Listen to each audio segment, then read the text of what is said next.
அஸ்ஸலாமு அலைக்கும். நல்லவனாக இருந்தால் கடைசி வரைக்கும் நல்லவனாக இருக்கலாமே தவிர விலகி செல்ல முடிவெடுத்த பின் விளக்கம் தந்து பயன் இல்லை.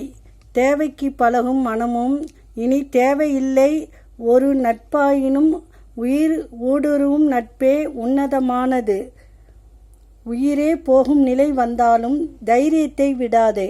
நீ சாதிக்க பிறந்தவன். துணிந்து நில். எதையும் வெல்லும். எனக்காக யாரும் இல்லை, யாருக்காகவும் இல்லை.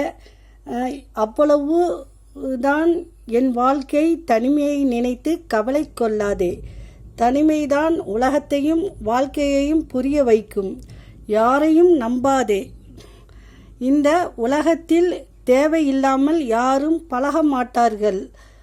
யாரையும் பகைத்து கொள்ளாமல் இருக்க முடியும் என்றால் நடித்து கொண்டுதான் இருக்க முடியும். வெற்றி கதைகளை என்றும் படிக்காதீர்கள். அதிலிருந்து உங்களுக்கு தகவல் மட்டுமே கிடைக்கும். தோல்வி கதைகளை எப்போதும் படியுங்கள். அது நீங்கள் வெற்றி பெறுவதற்கான புதிய எண்ணங்கள் கொடுக்கும். அஸ்ஸலாமு அலைக்கும்.